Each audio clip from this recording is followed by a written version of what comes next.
Bem, boa tarde a todas e a todos. Um cumprimento muito especial aos demais membros da mesa, senhoras e senhores. A Caixa é uma instituição pública, um banco público, que detém hoje 77% do mercado, do market share no Brasil. Aqui há o volume de recursos investidos, não é, neste período desde 2003. Nós aumentamos em 4 vezes o saldo do crédito habitacional neste período. Aqui é importante notar a dinâmica que está acontecendo no Brasil. No período de, comparando janeiro de fevereiro de 2010, janeiro de fevereiro de 2009, quando vivíamos o auge da crise internacional, que também se abateu sobre o Brasil, nós já crescemos nesse período 107% comparativamente ao recurso investido, né, nesses anos. Importante dizer que 2009 foi um ano recorde de investimentos da Caixa na área habitacional. A Caixa é uma instituição que existe desde 1861, completará 150 anos no próximo ano. Eu não trabalho na instituição desde a sua fundação, eu tenho 26 anos na empresa.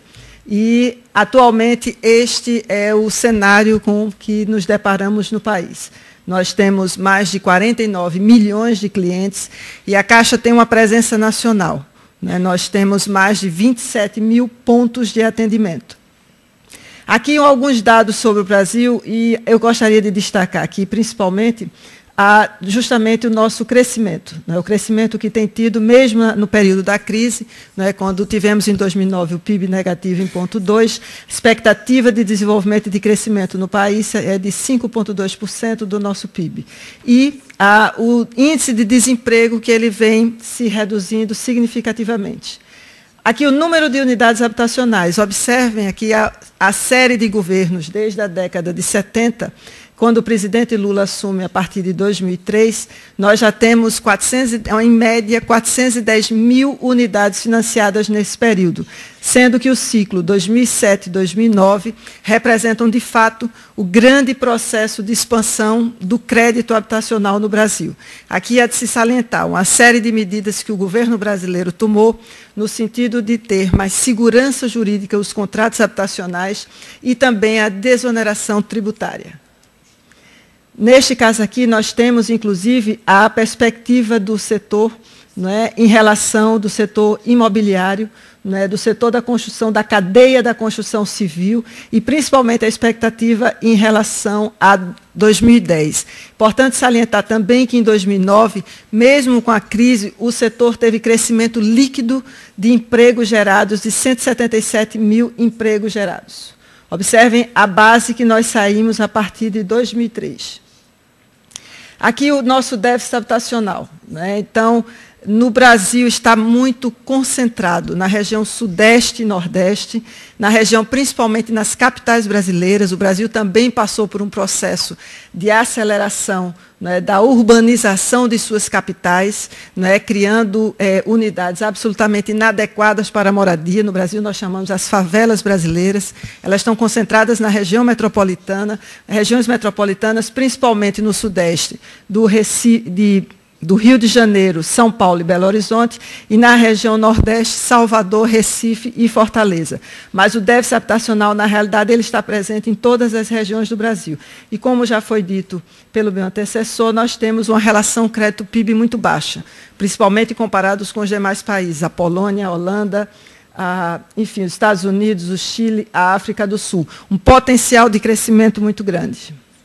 E aqui a dinâmica do crescimento do Brasil, né? Com o processo rápido de urbanização, nós tivemos sempre uma ocupação muito litorânea, com os investimentos que estão sendo realizados agora, principalmente no âmbito do Programa de Aceleração do Crescimento, se observa que nós temos um eixo de crescimento da fronteira agrícola, não é, que passa aqui por toda a região oeste do país, e naquela região pontilhada, que é a nova ocupação.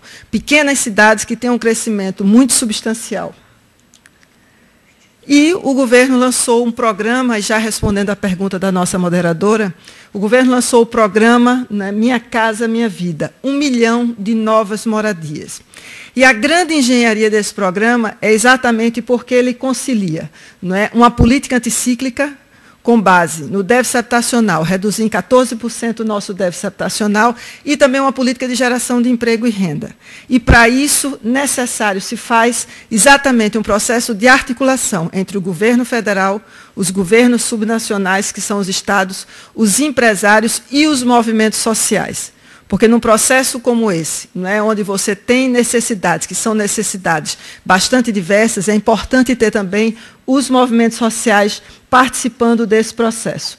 Então, o governo criou esse programa no dia 13 de abril de 2009, com recursos da ordem de 60 bilhões de reais, 24,6 bilhões em euros, 400 mil unidades para famílias de 0 a 3 salários mínimos, 400 mil unidades para famílias de 3 a 6 salários mínimos e 200 mil unidades de 6 a 10 salários mínimos. Lembrando que também há recursos destinados para a infraestrutura urbana e um fundo garantidor que garante, no caso de morte ou de desemprego, que o cidadão possa manter sua casa e postergar o pagamento das prestações que ficarem inadimplentes para o final do contrato. Aqui um pouco a nossa estrutura de financiamento no Brasil. Você tem uma estrutura de financiamento que trabalha com habitação de mercado, com base na captação no mercado de capitais e na poupança. E aqui, principalmente aqui nesse caso... Aqui você tem recursos do Orçamento Geral da União e do Fundo de Garantia, que são recursos públicos, no caso do Orçamento Geral da União, e do Fundo de Garantia, que é um fundo privado dos trabalhadores. Então, eu gostaria que essa tela eu considero uma das telas mais importantes, porque ela sintetiza a participação de cada um dos entes. Compete ao governo federal definir recursos para o programa, para os estados fazer a seleção das famílias. A Caixa também financia as empresas, para que elas possam ter a condição de ofertar moradia para as famílias de 3 a 10 salários mínimos, e os movimentos sociais também se articulam para ter acesso aos recursos. Aqui o papel da Caixa nesse processo, o número de unidades no programa Minha Casa Minha Vida.